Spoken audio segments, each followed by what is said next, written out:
for this fall semester. And just want to welcome everyone here. And what we will do, as we've done in the past, is to have Ariel Anwar moderate a conversation with our guests today. We're fortunate to have Asheley Landrum from Texas Tech. She's a professor of science communication there. And hopefully there'll be some interesting interesting conversations there about the way that people are essentially reacting to and engaging with the current situation as it relates to COVID. So we'll do that for the first half hour or so. Asheley and Ariel will have a conversation for about 15-20 minutes and then open it up to questions from the audience. And then I'll present a few of the updates and news items for our school and for ASU. And of course, our leadership team, CC leadership team, our ADs are all going to be here as well, available to address any questions that you may have. So I want to upfront thank Ramon Smith for monitoring the chat as we go along and being there, as well as our other ADs, including Hillary Hartnett, Kellen Whipple, and Patrick Young, who will be also available to answer any questions towards the end of that part of the presentation. So anyway, Ariel, I'm going to hand this off to you now, and okay. Please go ahead. Great, thanks. Well, it's fun to do this again, coming live from CC Studios, which, just to be clear, doesn't really exist. It's totally fictional. So in the past, in this series, we've kind of explored some of the natural science, biological science, and physical science surrounding the pandemic. And we kind of thought that, the issues we're dealing with now have a lot more to do with human behavior. That's becoming more and more central.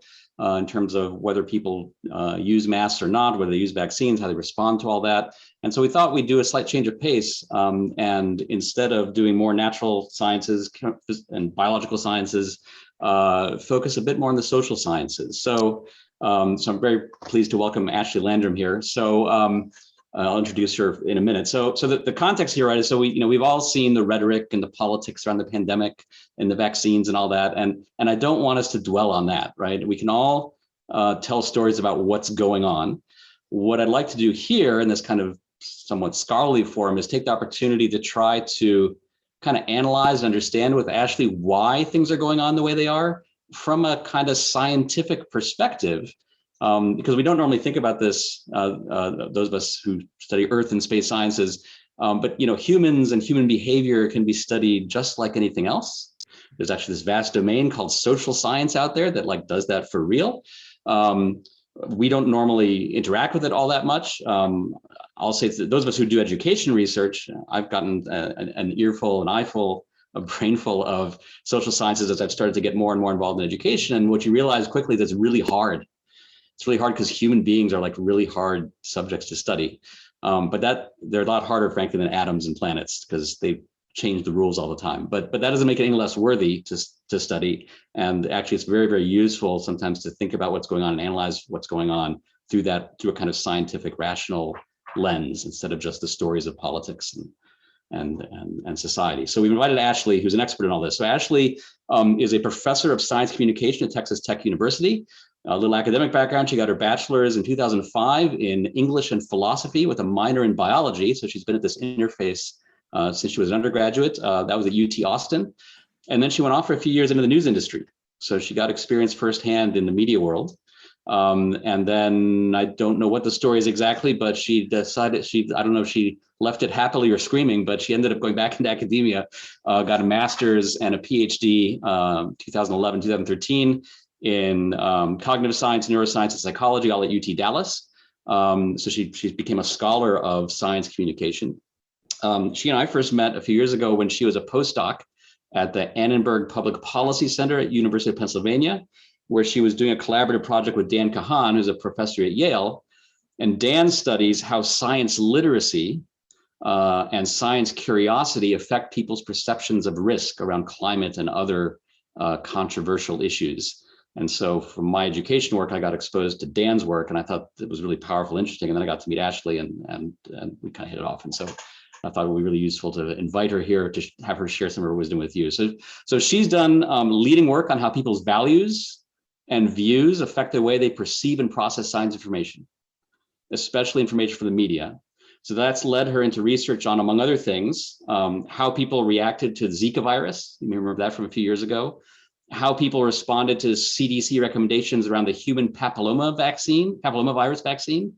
That's a vaccine that's recommended for girls to prevent cervical cancer. And some of you may be familiar with the political furor that was around the HPV vaccine.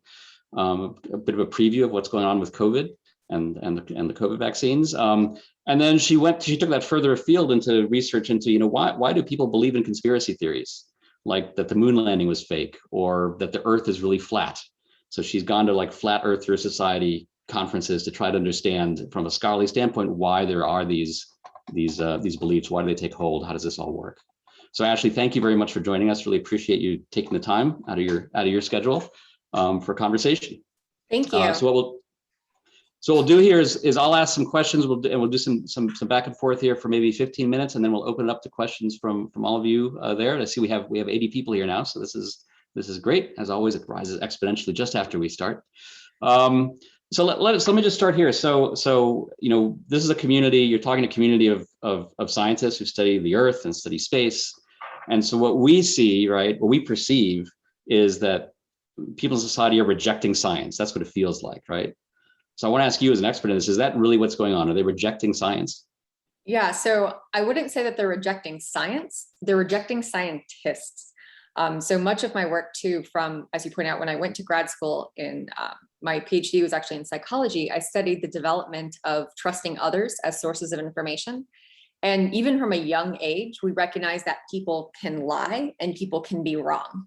And so even when I was at the Flat Earth conventions talking, many of Flat Earthers are, huge proponents of science. They were working to design their own science experiments to try to actually understand what the shape of the Earth was, but they just absolutely don't trust scientists that are telling them, in their view, what to believe. So why is that? And so are they being irrational? What's driving that? Yeah, so well, there's a variety of different things. One is the way we talk about how information is never really devoid of context. So it's not that facts just exist and you accept them or you reject them.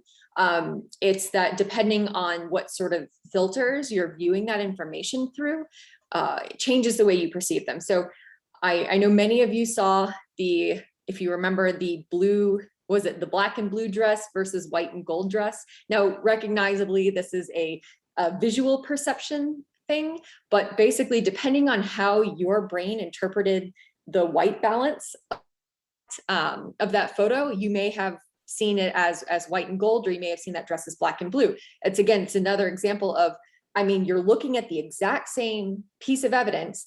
The person I was sitting next to when that first came across my social media feed, I was like, this is clearly black and blue. And he was like, no, that's white and gold. And I was like, wait, are you joking? I just couldn't, it didn't make sense to me. But, again, information is not devoid of context. And that is perceptual context, our visual field is doing, but that's also, again, like Ariel said, views and values. So you go through life being exposed to examples of things, and you rack up those instances and they become evidence to you. So for example, let's say that you had a friend of yours who you've known for a long time, you've had a lot of experience with this person, and then some other person comes to you and tells you that they stole something. You may reject that because you have all of these examples going through your life of how long you've known this person, and it doesn't seem to fit with your understanding of them as being a thief. It's sort of the same thing with science. You have examples maybe of going to doctors and doctors not being able to diagnose a weird symptom that you have. And so you start to believe that doctors don't really know what they're talking about and they're not trustworthy. Or you see a lot of examples of the government letting you down. And so you start to believe again that the government is not trustworthy, or they might be trying to do something. Or maybe it's just that you've been scrolling through your social media feeds and seeing constant stories or anecdotes of government cover-ups or a cabal of elites who are purportedly trying to amass power, and from multiple different sources. And it sort of makes you more susceptible then to believe in other types of conspiracies that come across your newsfeed, because it jives with all of this prior evidence that you've experienced going through your life. So if that's how people, and this is people in general, right? This is, I mean, People in general. I mean, scientists are not immune from this either, right? I'm guessing. Scientists are definitely not immune from this. Because we're people too.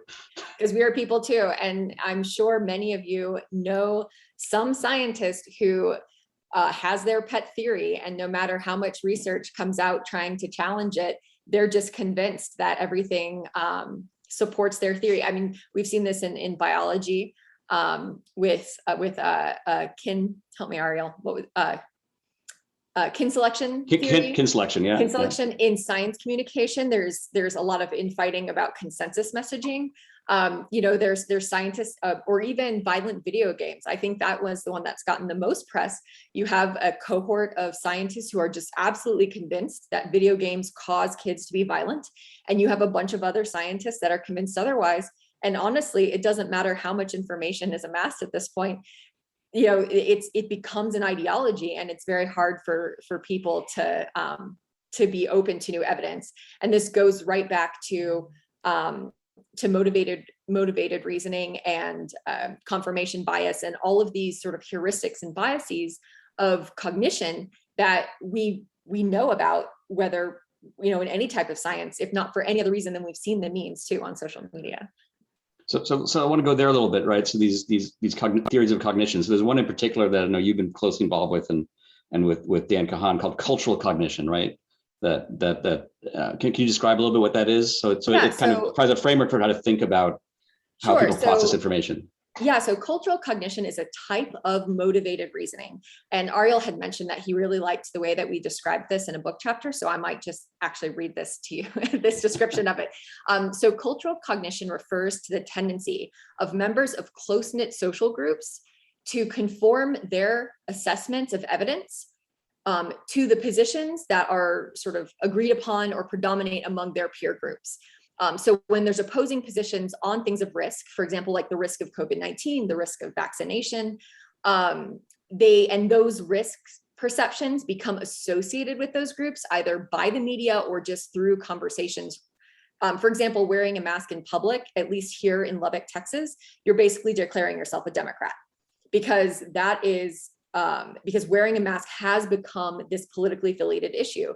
So in that same way, individuals will use reason to align their beliefs to conform with those in their social groups, or those as part of their cultural groups, in maybe subconsciously, maybe consciously, to signal their identity with those cultural groups to which they belong.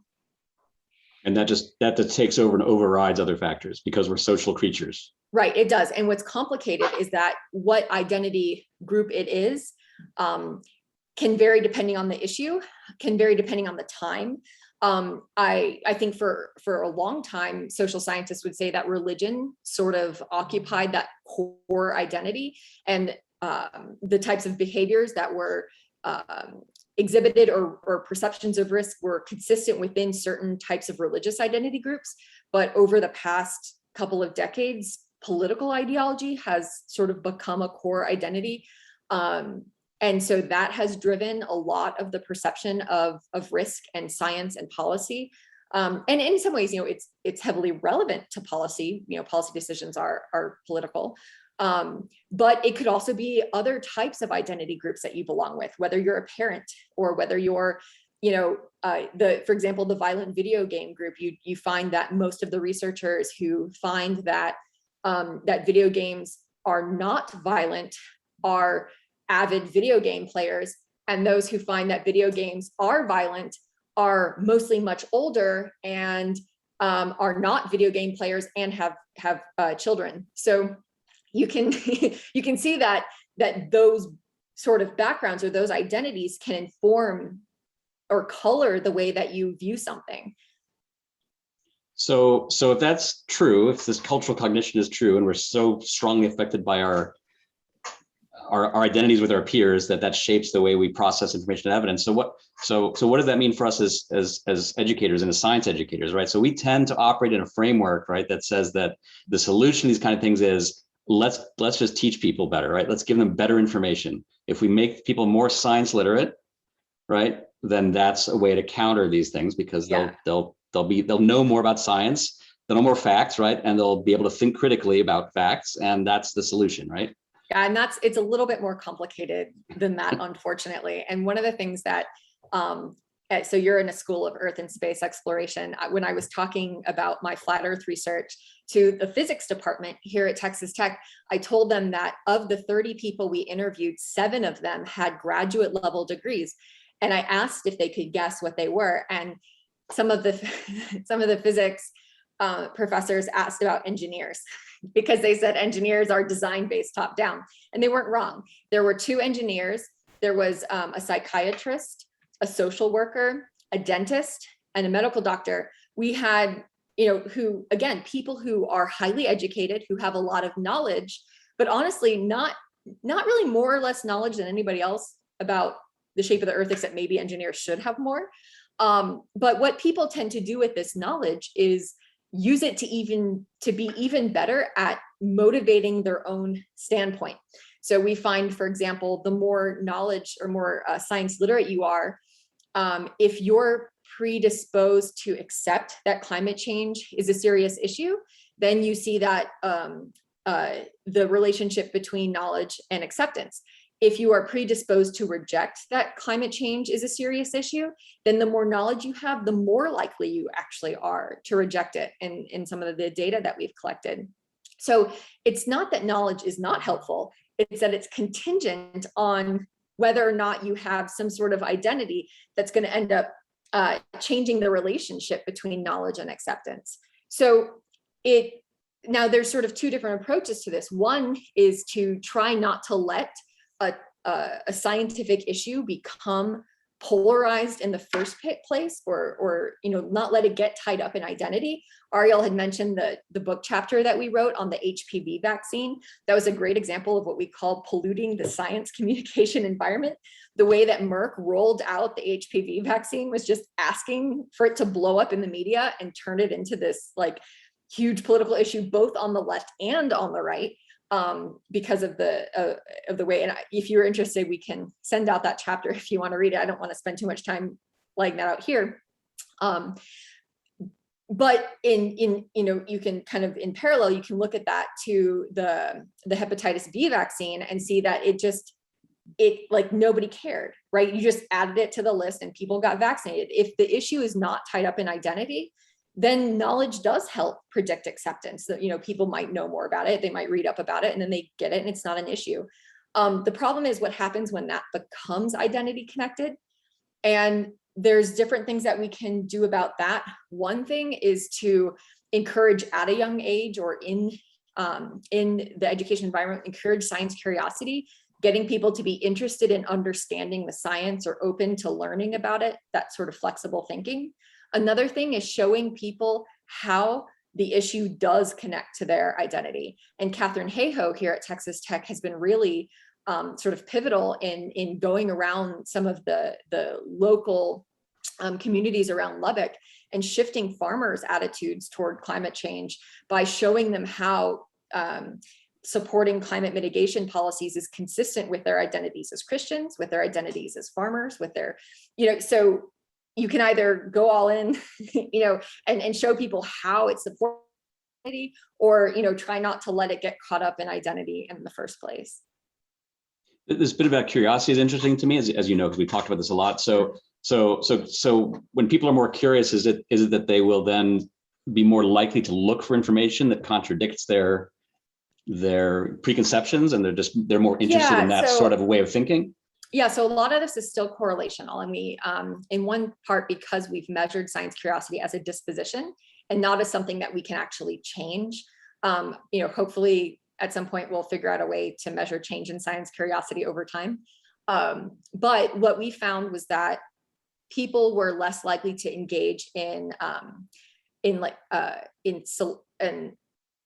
instead of choosing sources that they know will be identity consistent, people who are higher in science curiosity are more likely to read information that's inconsistent with their identity. Now, the question is, what do they do with that after the fact, right? So you might be more open to reading that information, but you might then turn around and use it to counter argue.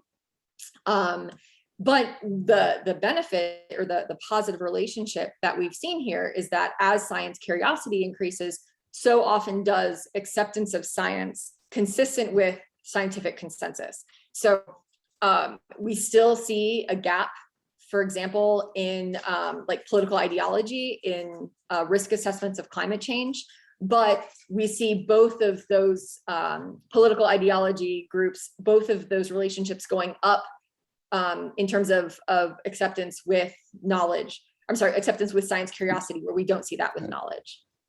Right. So the message would be that the practical message for us of this scholarship would be just trying to pummel people with facts is not going to be helpful. Right. Once you're in a polarized environment, and even the traditional critical thinking of questioning sources and stuff like that doesn't necessarily help. Right. And that's actually where really, I got in. That's where I got interested in conspiracy theories, because my graduate work, I was looking, we were talking about children's understanding of knowing when to doubt, right? So we call it, my professor wrote a paper called Knowing When to Doubt. And it's like, well, I think we're pretty good at knowing when to doubt. What we don't need to do, we're not very good at knowing when to trust, because we are sort of epistemically dependent on one another as a society. You know, I can't drill my own teeth and do my own fillings, and I can't, maybe I should be able to, but I can't change my own oil in my car, right? I rely on other people who have expertise in those areas to take care of those things. If I get to the point where I can't trust anyone and I have to do everything for myself, I mean, that's just not possible. I'm not going to have the time or ability to have the type of knowledge that people who specialize have. And so, but in order to take advantage of each other's high level of specialization, we have to trust each other. Right. Right. And so it's not about knowledge, and it's not just about questioning and critical thinking. And it might be about curiosity and figuring out ways to get people to learn how to figure out who they should and shouldn't trust. Those are the things we should be figuring out how to focus on. Okay. Yeah. And messaging in ways that that promotes distrust among others is never really helpful. So let's go to the Q&A. I see there's at least one question, and people can pop in other questions. Ramon, I think you were going to moderate this. Is that right? Yeah. We had a question, well, a couple comments. One was earlier something about science don't trust engineers, ? So that was interesting. There was one, and just a joke, of course, but Physicists specifically, not scientists, but physicists. And then well, this is one of our engineering-oriented science faculty who posted this before you said what you said. Yeah, I thought they'd like that. And then we there was some appreciation for a chance to get that reference, if you would share it. The book chapter. And then we had a question: does the trend in scientific research to require big data, expensive instruments, and large teams make it more likely that science gets polarized because the observations are further away from common shared experience? Yeah, I think that's a really interesting point, and I'm not totally sure. I think where we see information get polarized is when findings, regardless of how they were, how the research was done, when they get picked up and sort of skewed by media. Now, I mean, of course, I'm in a College of Media and Communication, so I'm going to focus on that a bit more these days, especially. But yeah, our understanding is it doesn't necessarily matter if something was come to have been known by analyzing big data, as much as the finding gets picked up and then skewed on various media networks. So for example, a friend of mine studies, I'm totally going to botch what she studies, but basically it has something to do with snail mating behavior. And that got picked up by the the ridiculous funding book. I can't remember what it's called off the top of my head right now, saying like the government is funding snail sex. So then that gets picked up saying there's government, like the waste book, that's what they call it, right? That they're wasting money on watching snails have sex. What kind of weird voyeurs are there in biology that this is what they're focused on? Completely. And in some part, we're like, okay, well, maybe as scientists, we have to be better about talking about why our research matters.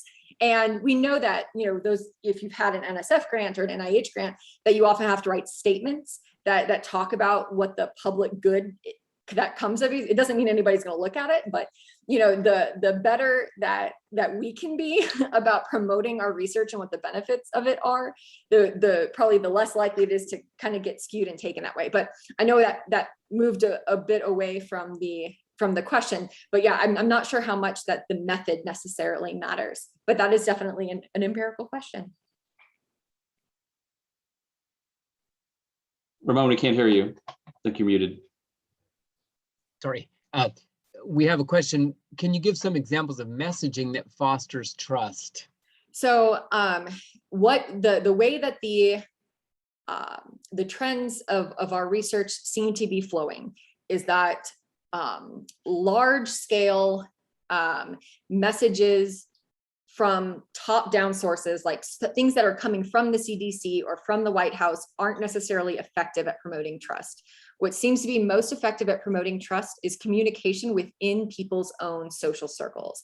So for example, if the COVID vaccination sort of push to go get vaccinated wasn't coming from the White House, it wasn't associated with the White House, but instead was coming from your local physician or your primary care doctor, or even your city, right? So the city's saying that we're having this big push to get people vaccinated, that you'd see more trust in the vaccine and less skepticism toward it.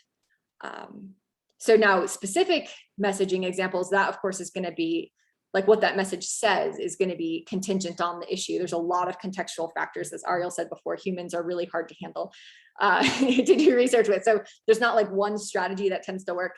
I mean, there's a couple of things that we know from communication broadly, things like the illusion of fluency. So if it seems to be an easy message to process, those seem to be perceived as being more trustworthy, like things that rhyme, for example, for whatever reason is seen as being more trustworthy. Anecdotes. So maybe this goes back to that big data question in some ways. When you communicate something as like, here's an example of what happened to a specific person, that is often seen as more trustworthy than saying, here's the percent of people who are fine after getting the COVID vaccine. Cool. And we had another question come in. I'm routinely surprised by scientists who don't understand how non-scientists see things. There's a strong element of otherness about it. Does anyone study why scientists / academics don't understand trust and misinformation in the wider population?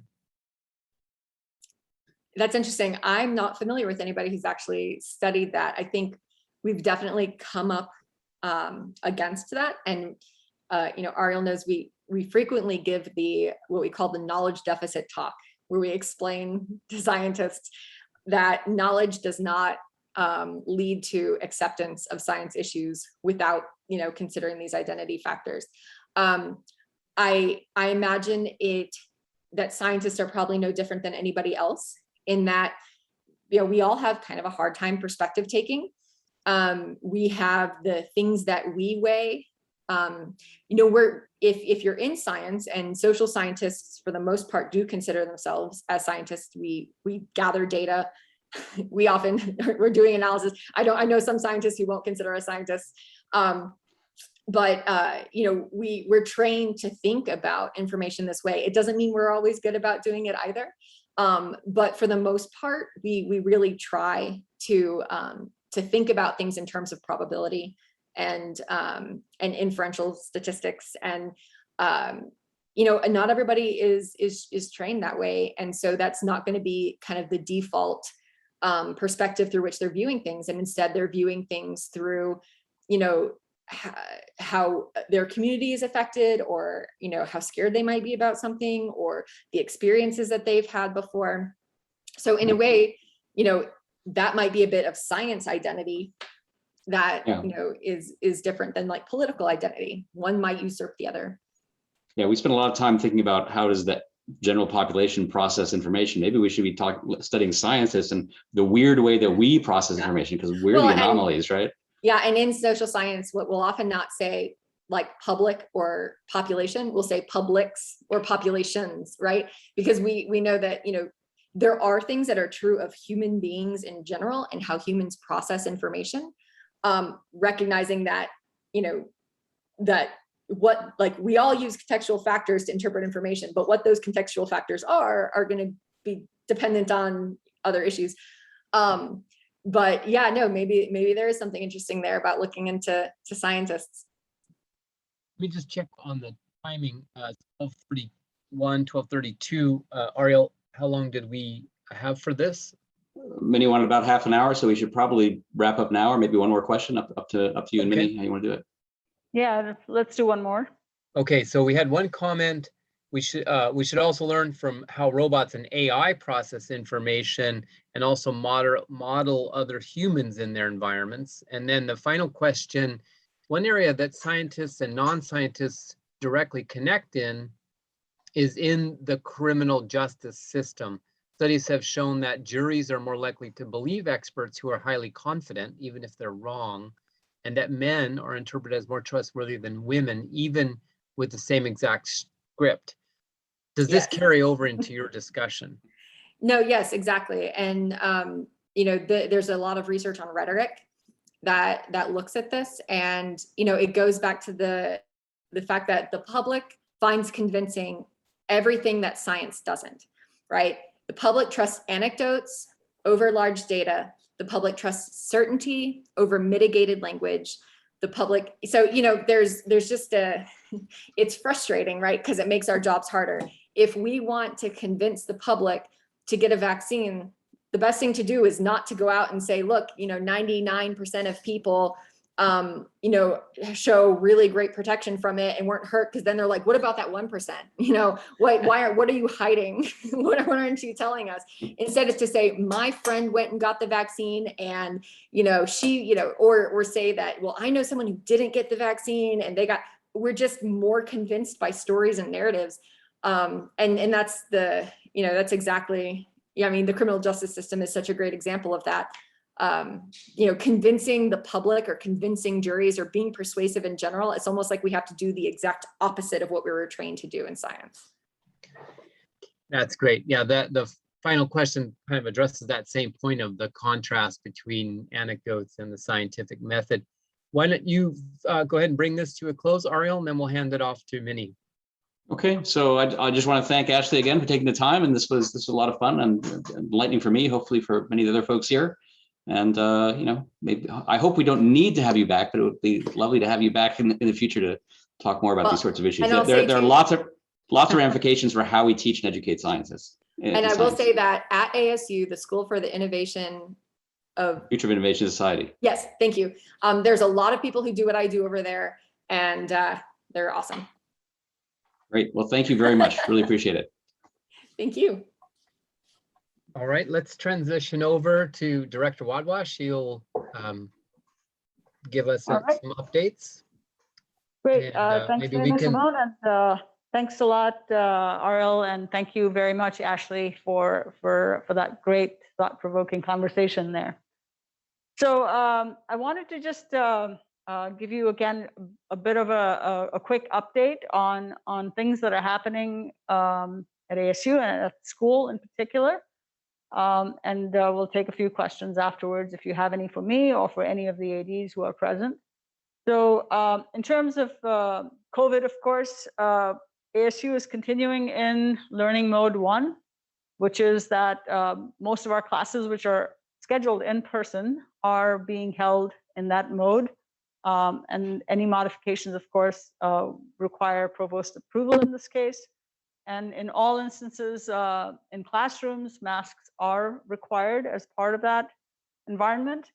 The university, of course, is continuing to recommend very strongly that people get vaccinated, and it is easy and and quite convenient to be able to get vaccinated relatively easily for all of our staff, students, and faculty. The current case counts have been gradually decreasing overall, but for ASU, this was last posted basically yesterday, or actually 2 days ago. Something like 31 known positives among a little over 20,000 faculty and staff, which is about 0.14% confirmed positives, and 195 known positives among the student body in total. And so in general, we're on campus, we are actually keeping the counts relatively low, but we are still trying to be very careful about making sure that we're still following safe practices.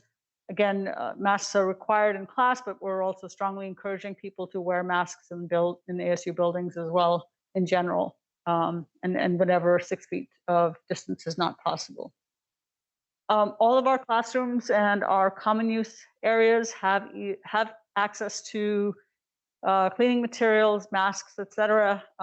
If you find that maybe in a classroom there is some shortage of supplies for these, please feel free to contact Mark Barron, who's our primary point of contact for this.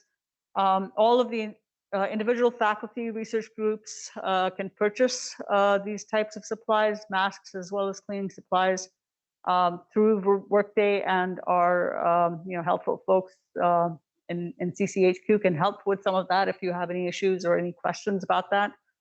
And there is a requirement for everybody, all ASU employees, to take the latest community of care training. So please make sure that you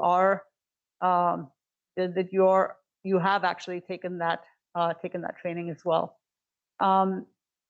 Testing, again, as I mentioned, there's lots of information that you can access. We have our CC COVID page where this information is also available, but testing is available on site, as well as Devil's drop-off sites for getting tested, and vaccines, of course, are also easily accessible. There's also some information that was shared previously about reporting of any positive cases in courses, etc.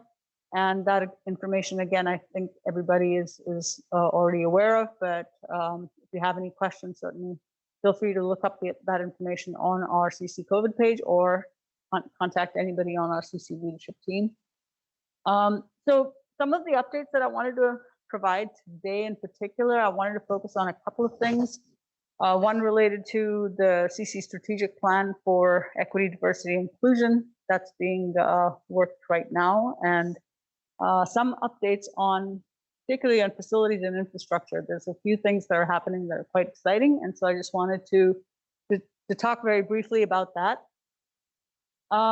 For the CC strategic plan, last year, of course, there was a huge effort to pull together the draft of this plan, and it was made available to everybody in our community for input and comments over the summer.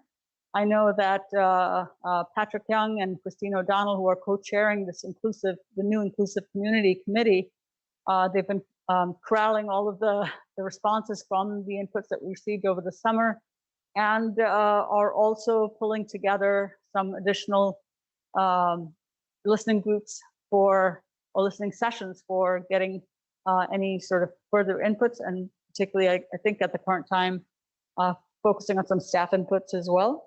And essentially, the goal will be for this newly formed Inclusive Community Committee, which, and I'm showing the membership here now, which has been finalized at this point. And we have members basically from all of the different parts of CC, including staff members and faculty and undergraduate, graduate students, postdocs, and researchers. And so this committee is going to be tasked with planning for the implementation of the strategic plan. And so please be on the lookout for some planned activities, and we could certainly be updating you on some of the implementation plans as we go along as part of this community conversation as well. So certainly be on the lookout for that forthcoming information about that. As far as facilities and infrastructure, I just wanted to sort of provide a few of the highlights there. One really exciting development just this past in the last couple of weeks is that we found out recently that ASU was awarded a $13.7 million award from the National Science Foundation for a national facility called FORCE. This is a facility for open research in a compressive environment. And this is just really super exciting because this is going to be a facility that people come to not just from within the United States, but across the world. And the PIs, of course, I want to congratulate the PIs, Kurt Leinenweber, Alex Navratsky, and Dan Shim, of course, and Tom Sharp, who are part of BC faculty, and Dave Smith. And then we have a number of ASU senior personnel that are also involved. Some of them, of course, engaged with CC, including Professor Christy Till and Rick Herbig. And then we have a number of outside personnel that are involved. So this facility is actually going to have access to a number of unique pieces of instrumentation that are currently not accessible in the United States. And the scientific advantages, of course, are that they will be able to allow people from ASU and beyond to access pressure temperature regimes that are relevant to the deep interior of the Earth, as well as possibly exoplanets. And so I think it's super exciting for CC, of course, super exciting for ASU. And again, congratulations to the team, the FORCE team, for this great facility that's going to be brought on board. And part of that, of course, I mean, this facility is going to be accommodated somewhere on campus relatively soon. That's not decided exactly where that's going to go, but it'll certainly be one that our CC faculty will be able to access. So moving on next to the renovation plans for physical sciences F-Wing. F-Wing, of course, want to make sure that that building also receives a lot of love and care. It's where a lot of our faculty and students and staff are sited. Recently, the second floor renovation was completed. This shows one of the nice labs that is located there. It's in the process of being commissioned and is ready for occupation. The fifth floor, of course, had already been renovated. That is complete. And then now the sixth floor is the one that is the last piece of the renovation component for PSF that we're working on. We actually had some inputs that we requested on a floor plan for the sixth floor from pretty much not just people that we think might be occupants there, but basically more broadly from the student community, faculty, staff who might be interested in basically the kind of infrastructure that's available to members of our community moving forward. So this is sort of we're kind of converging on a plan for the moment. We got some excellent feedback from everybody, and hopefully we're going to have construction beginning early in 2022. So definitely looking forward to that. And then lastly, just wanted to also mention that we are negotiating some moves within ISTB4 to account for some needs for new hires that we've made, and also a new virtual learning environment. And that's sort of the next thing that I'm going to talk about briefly.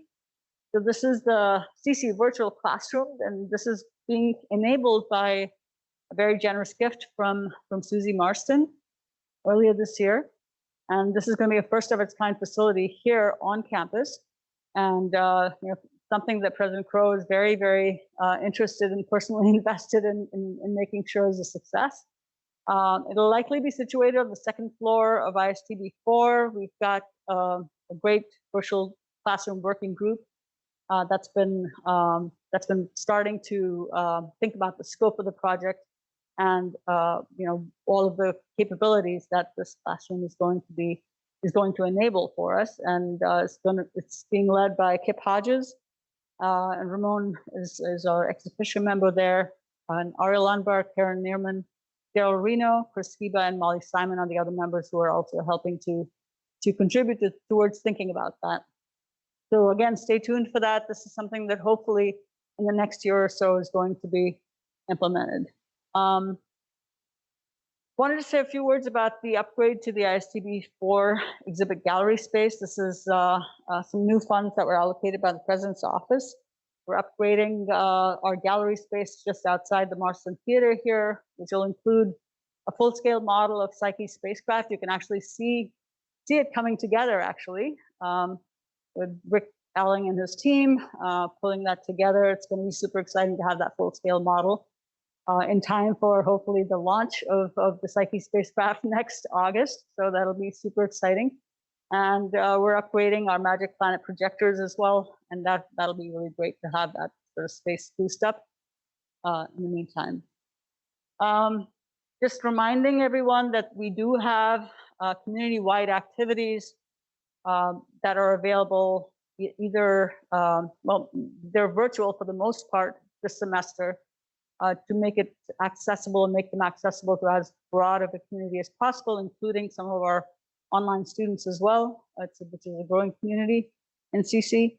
And then some of these events are in hybrid mode, although we're sort of starting to note that the in-person attendances of some of these hybrid events is starting to drop off. And so in the Marston Theater right now, for example, there's 3 of us, so a nice little intimate gathering. But we have, we're going to continue these community conversations. The next 2 are going to be at the end of October and early December.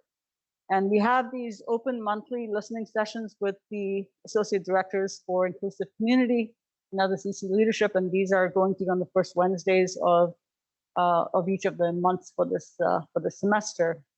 And then, of course, CC Colloquium on a weekly basis on Wednesdays at the usual time. There's also the virtual tea that's on Thursdays.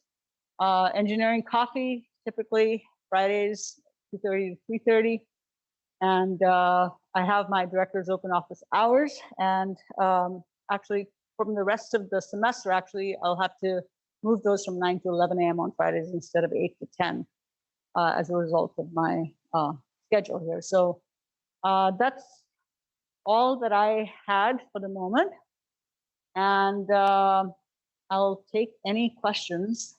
So Ramon, if there's any questions, comments that we had Minnie, we had one comment. Faculty are now available for booster shots if they had Pfizer vaccines. I don't see ASU offering boosters yet. Do we know if they will in the future? Yeah, good question. They are not offering boosters at the current time, and I am not sure of the time scale for that happening anytime soon. Although, of course, these can be the boosters can be easily had at the CVS locations. But yeah, at the current time, I'm not aware of when they might make those available. Okay, thank you. Other questions or comments people might have? I put in a little chat about March 2022 is the latest for a possible start date for construction for PSF 6. And those of you who occupy that space now, don't be worried. We're thinking about how to accommodate you during the construction. Indeed. Any other comments or questions? Anybody want to raise their hand? Maybe one thing, Minnie, just this is a little bit of quiet here. I can ask your opinion. There was a pretty good article in Arizona Republic, I think it was yesterday, about boosters, and what it said was, people who were of the right age or who had certain immunocompromised situations or were at an increased risk due to their work were eligible for the boosters if they had Pfizer. And so I was interpreting that also meant people who are teaching, including ASU people who teach, would thus be eligible, as was argued at the beginning for early access to the initial vaccine. Any comments on that? Yeah, no, I think that's a really good point, Ramon. And I will actually try to get some specific, guidance about that from at the next opportunity that, we have the deans and directors meetings. And so I'll try to see if there's some clarity on for whether ASU faculty in particular would be considered among that group as well. So I think, like you said, that does make sense. Just given the fact that when the vaccines were first rolled out, that was one of the reasons why we were, faculty were able to access those. Yeah, and it was saying, that you would have to bring your record of vaccination so they can verify that it's been 6 months and that it was Pfizer. But the other thing is that it was self-attestation as to the need. And so maybe people can just go in and say, I'm teaching, I need it. But that'd be good to get some guidance from you on that, Minnie. Yeah, no, I'll look into that. And as I think Roger stated, the Fry's and Walmart's clinics do walk-in boosters. CVS also does walk-in boosters, and it's been reasonably easy to get those just based on sort of risk status. Yeah. And Hillary says she got an appointment, but it's not for 2 weeks, so maybe it'll start to open up in the near future. Right. Other questions or comments from anyone? Let's see, we have one. Molly says, at least at CVS, you can walk in for a booster and they don't ask you why. Her husband did it on Monday. Mm-hmm. Yeah, no, I have had to, arrange for a little more travel as we go along, and I was able to get a booster recently as well as a result. So it's not been difficult. Good. How about some other questions, other topics, anyone? Still have a few minutes, still have 72 people out there. Steve Sempkin says he got his booster at the ASU Health Clinic in 1 day. Okay, that's good to know. And let me see who's this. Name is obscured. Next comment was, I walked into Walgreens last night and was able to get a booster without an appointment. So that's good. Okay, well, if there are not any other questions or comments, there's actually people kind of starting to trickle into Marston, I think, for the next class here. All right. Yeah, we can maybe, big hand for Force for that success. Yeah. Also, congratulations to Robert Wagner, our CC Safety Star awardee, and thanks to everyone for being here. Thanks to Ariel for leading that nice conversation. And thank you, Minnie, for your continued leadership for us all. Well, thanks everybody for being here. Appreciate it, and talk soon. Bye-bye. All right, well, then let's bring it to a close, and I hope everybody has a good day.